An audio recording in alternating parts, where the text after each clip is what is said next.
ওই আগে শ্বশুর জামাইরে দেশে যৌতুক, জামাই তো ফাজিল কম না। শ্বশুর যদি 12 স্কেল হয়, জামাই হলো 18 স্কেল উপরের ফাজিল। জামাই কয় তুমি কি ভাবছো যে আইডিয়া দিয়ে কিছু করতে পারবো না? দাঁড়াও। তৎকালীন সময় আইডিয়া দিয়ে জমি চাষ হতো, রাশিয়ান ট্র্যাক্টর ছিল না। আমি এই আইডিয়া দিয়ে লোকের জমি চাষ করব। 1 বিঘে জমি চাষ করব 200 টাকা পাবো, 2 বিঘে জমি চাষ করব 400 টাকা পাবো, সংসার ক্যালকেলাইয়ে চলে যাবে। যে কথা সেই কাজ। লোকের 500 বিঘে জমি কন্ট্রাক্ট নিয়েছে, 500 বিঘা। এখন ওই আইডিয়ে নাঙল জোয়ালে জুড়িয়ে দেশে। আইডিয়ে 2-7 দিন জমি চাষ করার পরে টের পাইছে, শালা আমাকে তো নিয়ে আইছে জমি চাষ করতে, এইভাবে তো জমি চাষ করা যাবে না। আইডিয়ে তো ফাজিল কম না। আইডিয়ে কোনো রকমে 2 পাক ঘুরিয়ে ঠ্যাং ওপর দিক দিয়ে ঠ্যাং ভাঙার ভান করি শীত হয়ে শুয়ে পড়িছে। লোকের কন্ট্যাক্ট নেওয়া জমি। আইডিয়ে যদি ওইভাবে শুয়ে পড়ে, ব্রেন ঠিক থাকে, ভেজা গরম হয়ে যায় না। হাতে পাশুনি নাঠি ছিল, ওই নাঠি দিয়ে গরুর পাশারে গুতোচ্ছে, ওট ওট।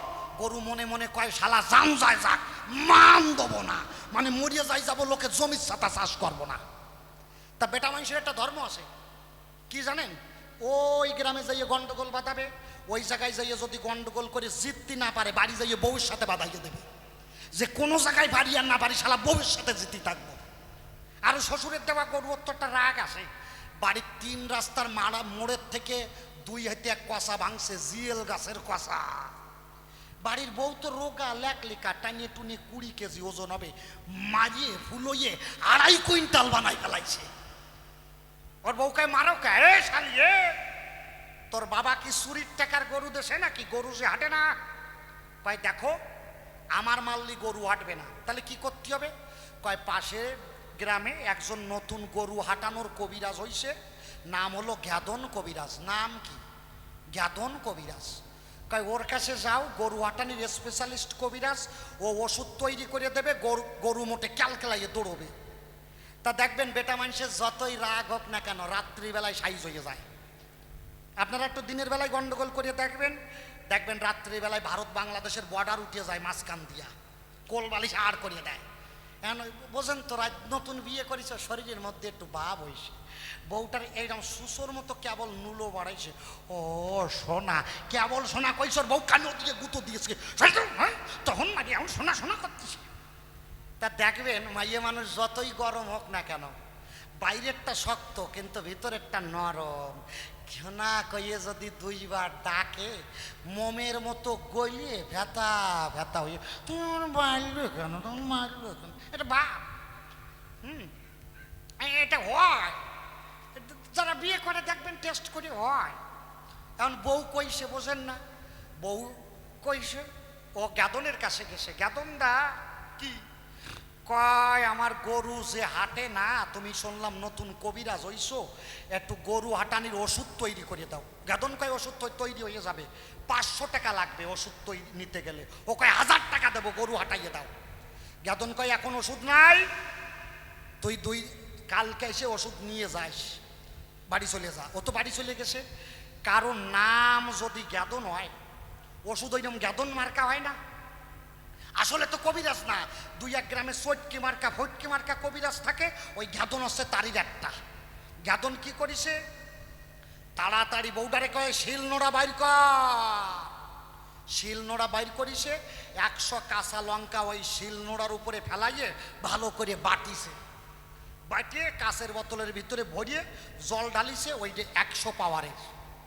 আর 200 শুকনো লঙ্কা ভালো করে বাটিয়ে কাঁচের বোতলের ভিতরে ভরিয়ে জল ডালিছে, ওইটা 200 পাওয়ারের ওষুধ তৈরি হয়ে গেছে। পরের দিনে গেছে, গ্যাদনদা কি আমার ওষুধ তৈরি হয়েছে? হয়েছে। এই যে সবুজ কালার দেখছিস, এইটা 100 পাওয়ারের, আর এই যে লালচে কালার দেখছিস, এইটা 200 পাওয়ারের। কয় ওষুধ খাওয়াবো কখন? কয় দূর বোকা দূর, ডাক্তারের কাছে গেলে ডাক্তার সব সময় ওষুধ খাতি কয় নাকি? কয় তা তো কয় না। কয় আমার ওষুধ ওইরকম খাওয়ানি লাগে না। কয় কি করতে হয়? কয় ন্যাজ উঁচু করে পাছার মধ্যে ভরে দিতে হয়। কয় কও কি? কয় হয় প্রথমে 100 পাওয়ার দিবি, তারপরে যদি নিত্যায় কাজ না হয় 200 পাওয়ার দিস, আমার মনে হয় 100 পাওয়ারের বেশি লাগবে না। অত ওই 200 পাওয়ার আর 100 পাওয়ার নিয়ে বাড়ি চলে গেছে। পরের দিন জমিতে যাবে, কম পাওয়ারের যে 100 পাওয়ারটা নিজের হাতে নেছে আর 200 পাওয়ারের বোতলটা বউয়ের হাতে ধরাই দিয়েছে, বউডারের সাথে করে নিয়ে যাচ্ছে। আর এর সাথে যদি বলে না পারে, 100 পাওয়ার নিজের হাতে, 200 পাওয়ার বউয়ের হাতে।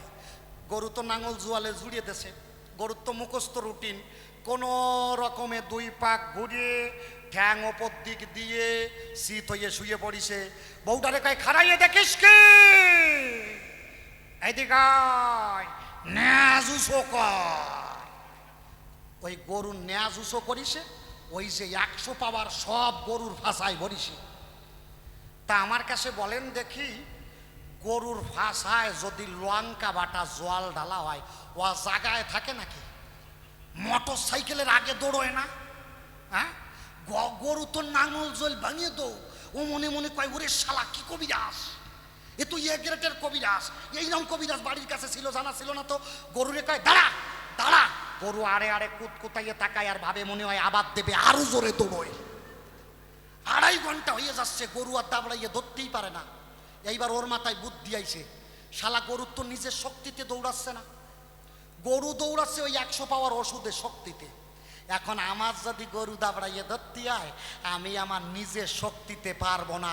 বউডারে কয়, খাড়াইয়ে দেখিস কি, এই দিকায় আমার নুঙ্গি উঁচু কর, ওই 200 পাওয়ার আমার বাসায় বর, আমার বাসায় বর, দেখি শালার গরু যায় কোন কায়দায়। বুঝলেন তো? ওর বাসায় না দিয়ে তুই চাটাম দিস কোন জায়গা? ভালো হয়ে গেছি বলে বাঁচিয়ে গেছি, তুই চাটা এ গেলি কোন জায়গায়, গেলি কোন জায়গায়? বাবা বাড়িতে বাড়িতে। তবে আর বেশি কথা বলবো না, ছেড়ে দিয়ে যাবো আমার কবির কল্পনা। এরপরে সেজন্য দেখো সভাতেই আসিবে, তারও ভাবের কথা খুলিয়া কহিবে। আর দেখিয়ে সে কোনবা ভাবে কোনবা কথা কয়, আর কোনবা ভাবে তোলে তার ভাবের পরিচয়। আসরেতেই আছেন যতই আমার মাতৃজাতি, সকলেরও চরণেতে জানাই ও প্রণতি। পিতৃগণই আসরেতেই আছেন যতজন, আমি বন্দনা করি বাবা সবারই চরণ। আমার ভুল ত্রুটি মার্জনা করে ঠাই দেবেন আপনাদিকের স্মরণের পরে। এরপরে মনোহর সভাতেই আসিবে, তার ভাবের কথা খুলিয়া কহিবে। আর দেখি এসে কোনবা ভাবে কোনবা কথা বলে, কোনবা ভাবের ভাবধারা সে উঠাইয়া তোলে। এই যে কমিটি অনুষ্ঠান দেয়, সত্যিকারে মহাত্মা বিশ্ব বসুধ হয়। দানে ধনে তাদের যেন বৃদ্ধি বটে হয়, দীনবন্ধু রেখে যেন তাহার রাঙা পায়। আর বছর বছর হেতাই দেখো হবে অনুষ্ঠান, ভক্ত সঙ্গে প্রেম তরঙ্গে হইবে মিলন। হাইয়ের হাইয়ের ভক্ত দেখো সবার মাঝে এলো, এই ধাম প্রেমানন্দে ওরা কাদি হলো। আর মধুর মধুর গাঙ্কা বাজে, এই তো ওরা কাদি। হরি হরি বলুন যত ভক্ত নিরবধি, হরি হরি বল, হরি হরি বল। পিতামাতা গাছের গোড়া, হরি গাছের ফল, গাছের গোড়া থুয়ে কেন আগায় ঢালবো জল। তাদেরও চরণ যেন সেবা করতে পারি। আর এই আশীর্বাদ করবেন যত ভক্ত নর নারী। আমার নাম সুরাজ সরকার, দিলাম পরিচয়। ও আয় যথা বলবো কেন ধর্মসভার গায়ে, এক এক করে 3 ঘন্টা কাটিয়া যায়, কোন সময় সময় যে চলিয়া গেল, আমার পক্ষে বোঝা দায়ী হয়ে গেল। তাই তো ওই অন্তর মাঝে করি বিবেচনা, বেশি বলে আর তো আমার দরকারও পড়ে না। এইবারে আমার মতো শেষ করিয়া যাব, পরাণ ভরে তার কথা শুনিয়া নেব। ভুল ত্রুটি যাহা কিছু সবার মাঝে আছে, ক্ষমাকে চাই আমি ভক্তদিগের কাছে। তবে আর বেশি বলে কোনো দরকার নাই, কবির বলাই এখানে দেখান্ত করতে চাই। এরপর সে জোনাসভাতে আসিবে, তার ভাবের কথা ক্লিয়া করে দেখছি কোন ভাবে কোন কথা হয়, আর কোন ভাবে তোর তার ভাবের বিচার। এদিকটা কিন্তু তোমার বিজা কিছু কোন চল এই জানে, এদিকটা কিন্তু তোমার বিজা কোন ভাবে আমি সরচ ভক্তবিন্দর জন্য তো বিভক্তি যাবে তো আমার বিভক্তি করে নাই বিভক্তি জন্য করে। এই পর্যন্ত প্রথমবারে ভাবের ক্ষান্ত হলো। একবার চাঁদ বদনে এই প্রেমান